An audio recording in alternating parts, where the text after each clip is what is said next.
Assalamualaikum warahmatullahi wabarakatuh. Halo, perkenalkan nama saya Farhan Adi Nugroho dari Universitas Negeri Jakarta, Prodi Pendidikan Masyarakat. Kali ini saya akan membahas atau mempresentasikan materi terkait model proses riset aksi komunitas pendidikan masyarakat pada mata kuliah praktik riset aksi komunitas Penmas yang diampu oleh Dr. Andes Riko Santono Wongsonadi MSI.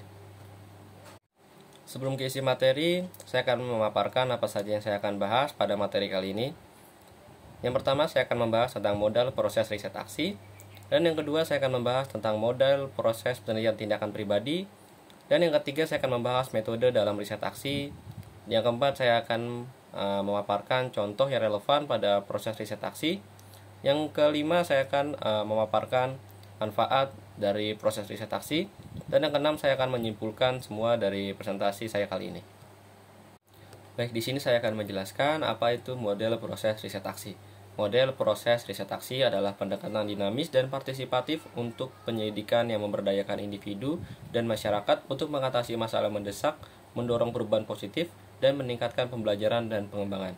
Berakar pada prinsip-prinsip kolaborasi, refleksi, dan tindakan, model proses riset aksi berfungsi sebagai peta jalan untuk memandu inisiatif yang dipimpin masyarakat dan mendorong hasil transformatif. Setelah kita mengetahui model proses riset aksi, kali ini saya akan menjelaskan model proses penelitian tindakan pribadi atau disingkat dengan PAR-PM. PAR-PM adalah pendekatan yang sangat personal dan introspektif untuk penelitian tindakan dalam konteks pendidikan masyarakat. Berbeda dengan model tradisional yang lebih menekankan pada tindakan kolektif dan perubahan sistemik, PAR-PM menempatkan fokus pada pertumbuhan individu, refleksi, dan pembelajaran transformatif. Inti dari PAR-PM adalah kesadaran diri dan reflektivitas. Ini melibatkan proses refleksi diri kritis untuk menginterogasi asumsi, nilai, dan bias kita sendiri, serta bagaimana pengalaman pribadi membentuk pemahaman tentang dunia. Melalui praktik introspektif seperti jurnal, perhatian, dan dialog, kita dapat memperdalam pemahaman tentang diri kita sendiri dan peran kita dalam konteks sosial yang lebih luas.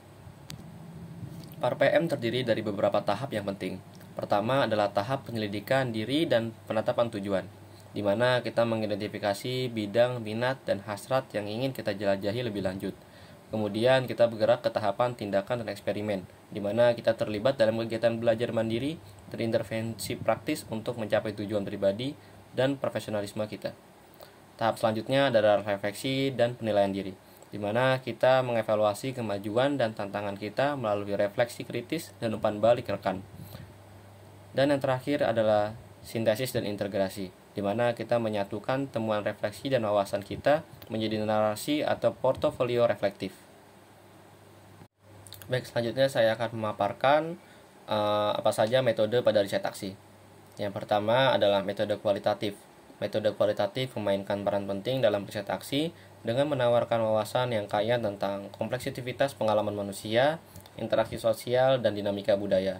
Melalui teknik seperti wawancara, kelompok fokus, observasi, dan analisis dokumen, peneliti dapat menangkap nuansa realitas hidup masyarakat, mengungkap dinamika tersembunyi, dan mendalami makna subjektif. Sedangkan metode kuantitatif menekankan pada pengumpulan data numerik dan analisis statistik. Ini memungkinkan peneliti untuk mengukur fenomena dengan cara yang dapat diukur secara objektif dan mengidentifikasi pola dalam data. Selanjutnya yaitu metode campuran. Metode campuran menggabungkan elemen-elemen dari kedua metode kualitatif dan kuantitatif dengan melakukan triangulasi data dari berbagai sumber. Dan yang terakhir adalah metode riset aksi atau PAR.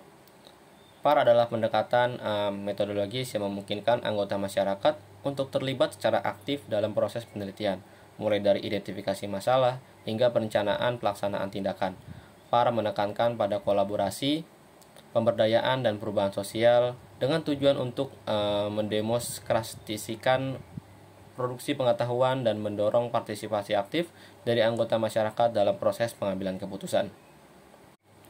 Baik, selanjutnya saya akan memberikan contoh yang relevan dari riset aksi komunitas. Salah satu contohnya adalah proyek peningkatan keamanan jalan di sebuah kota. Di sini, masyarakat setempat bersama-sama dengan peneliti dan lembaga terkait mengidentifikasi masalah keamanan jalan yang sering terjadi di wilayah mereka, seperti kecelakaan lalu lintas dan kekurangan fasilitas pejalan kaki. Mereka menetapkan tujuan untuk meningkatkan keamanan jalan. Mereka merancang rencana tindakan yang mencakup pemasangan lampu lalu lintas tambahan, peningkatan trotoar, dan program kesadaran masyarakat tentang keselamatan berlalu lintas. Selama implementasi, anggota masyarakat terlibat dalam kegiatan pemantauan dan evaluasi untuk melacak kemajuan dan menyelesaikan rencana mereka sesuai kebutuhan. Ini menunjukkan bagaimana riset aksi komunitas dapat diterapkan dalam berbagai konteks untuk mengatasi masalah yang relevan dengan masyarakat.